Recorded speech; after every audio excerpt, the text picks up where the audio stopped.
Hey guys, what's up? It's me, the-kyle-chronicles. Sorry for not posting last week. It was just not a good week mentally for me, so yeah. But this week, this video is probably going to be a bit on the longer side, because it is trans terminology. This goes from, like, simple acronyms all the way into, like, different surgeries trans people might talk about. This is to help both trans and cis people learn all about trans stuff, I guess. I mean, I can't remember what really inspired this, but I did a lot of research, and I'm gonna link in the description where I got all this information from and stuff. Some of it I already knew, but the information can still be found on those sites, and there's gonna be 3 sections of this video. First one is gonna be just general terminology that applies to both trans men and trans women. The second one is specifically about trans men, and the third one is specifically about trans women. Being a trans guy myself, I hope I did trans women justice. If not, if I missed some terms or I mixed up a few definitions, let me know, because I want to give the proper information, obviously. So I guess we will just, jump right into it. So the first is FTM or F2M. Both of those stand for female to male. And on the flip side of things, MTF or M2F is male to female. AMAB or DMAB stands for assigned male at birth or designated male at birth. And then, again, the flip side, AFAB or DFAB means assigned female at birth or designated female at birth. Trans, pretty simple. It is shorthand for transgender. Sometimes it has an asterisk at the end, sometimes it does not. NB/NB is shorthand for non-binary, because non-binary people can be in the trans community if they so choose to, or they can be in a community by themselves. It all depends on the person. SRS is the acronym for sexual reassignment surgery, and it used to be called gender-confirming surgery, gender reassignment surgery. Basically, it has to do with bottom surgery. Trans man is a transgender male. It is what I am. I am a trans man. And trans women is a transgender woman. So Laverne Cox, she is a trans woman. Bottom surgery refers to a variety of genital surgeries for both trans men and trans women. Top surgery, kind of the same thing. It refers to a variety of chest surgeries for both trans men and trans women, although it is most commonly talked about in circles regarding trans men. Dysphoria/gender dysphoria, to be more specific, is negative feelings related / connected to someone's assigned gender, and this can range from uncomfortable feelings to distress to adverse reactions such as anger, sadness, etc.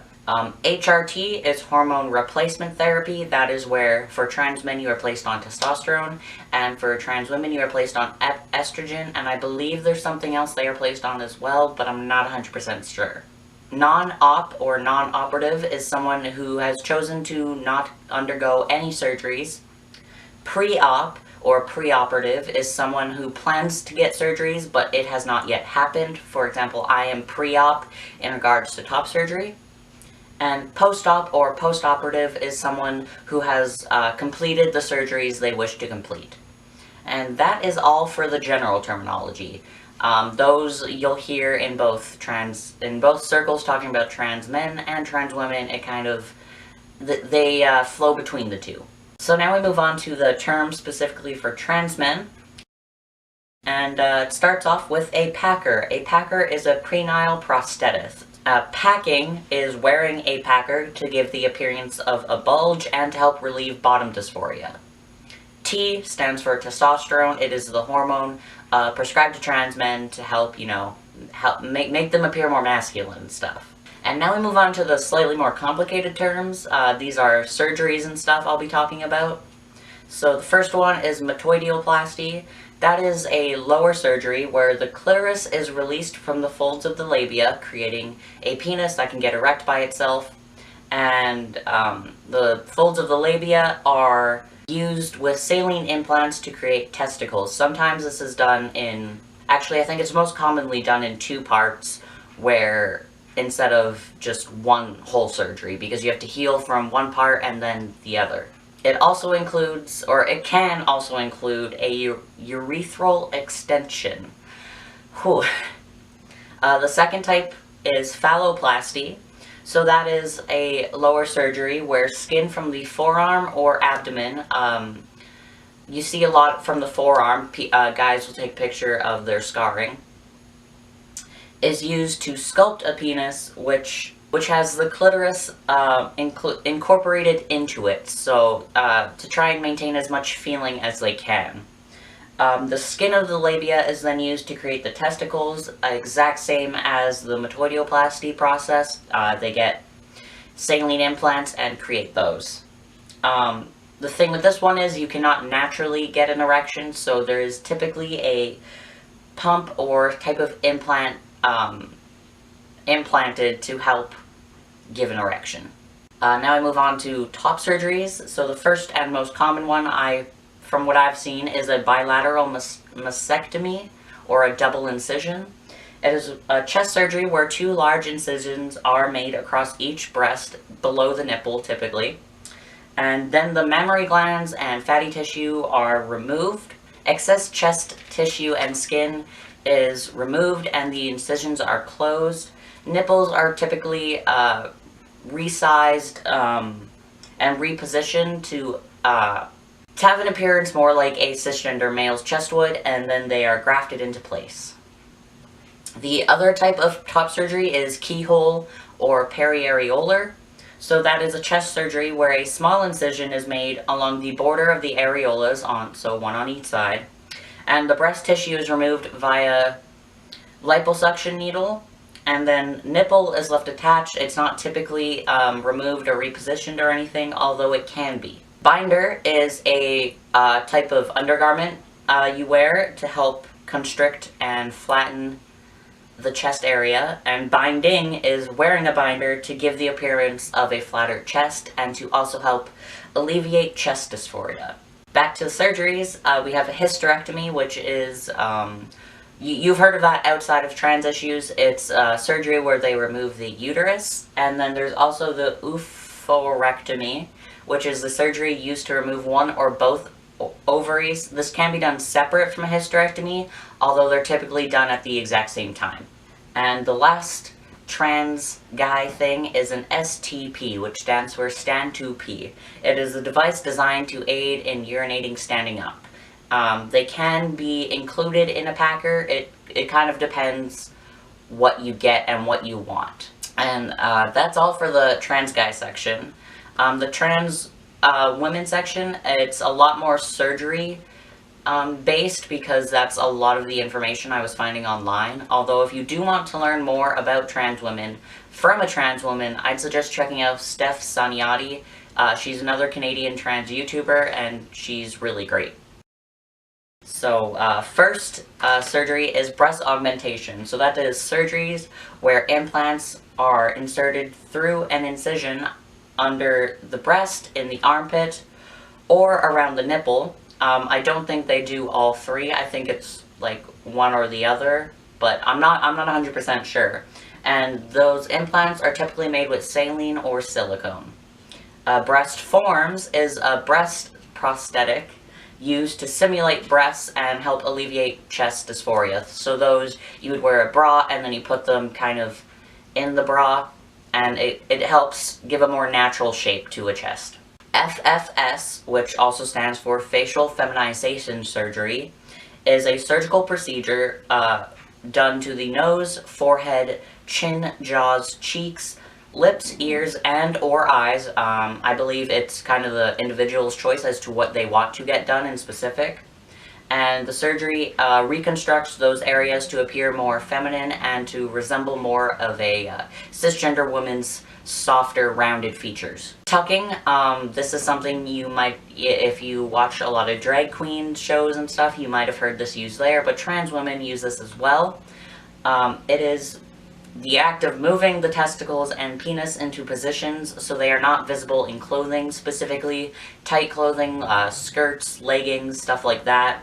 And it can also help to alleviate bottom dysphoria. Padding, this is something again, you might have heard in drag queen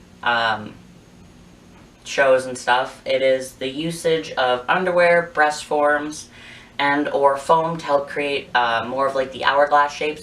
So I know I'm comparing the two communities of trans women and drag queens. It's not me saying that trans women are drag queens, because these two are obviously completely different. Just tucking and padding are terms you can find in both communities. E stands for estrogen, so that's the hormone trans women take to help with their transition, or medical transition at least. Back to the surgeries, we have an Orchiectomy, which is the surgery to remove the testicles where the scrotal skin is left behind, because this is later used in a vaginoplasty, which we'll get to. We have a penectomy, which is the removal of the penis, creating a shallow vaginal dimple and a new urethral opening, although it is not recommended to get a penectomy if you wish to get a vaginoplasty later on. Because the excess skin of the penis is used in a vaginoplasty. Speaking of vaginoplasty, so obviously this is a surgery where the genitals are used to construct a vagina. The scrotal skin is used to create the labia majora and some of the vaginal lining. The head of the penis is used to create the clitoris, because it is the most sensitive part of the penis. It has the most nerve endings, so it is the closest to a cisgender woman's clitoris as, you know, surgery allows it to be. And the rest of the penis is used to create the walls of the vagina and the labia minora. The urethra is also shortened and repositioned, so it's easier for trans women to sit down when they go to the bathroom. And finally, there are hair removal procedures. So those are procedures used to remove excess hair. There's multiple ones out there. In the link, I believe it's the second link under the MTF Terms. It links to all the different types of hair removal available. And these are typically used to remove facial hair, because some women keep their beard, some just shave it, they have no problem, but if you have a lot of heavy facial dysphoria around your facial hair, then they choose to opt out of more permanent solutions. Yeah. I hope that video was interesting to at least one of you. It was interesting to me, for me, to research that, especially the trans women side of things, because obviously I don't experience it. I'm not super close with any trans women in my life either, so I don't really get to hear what they have to go through, and it kind of sucks. Like, I'm sorry you guys have so many surgeries that you, well, I'm not sorry for it. I'm sorry if you opt to have all these surgeries and then all the recovery time. That's what I mean. But I hope you learned something. If you have any trans friends, maybe send them this video to help give them the proper terms to put to how they're feeling and stuff, or to things they eventually want to pursue in the future. And yeah, that's all for this week. Not sure what next week will be. Not sure if I'll even post next week, because mental health is a funny thing. But yeah, I will see you guys eventually in my next video, so bye.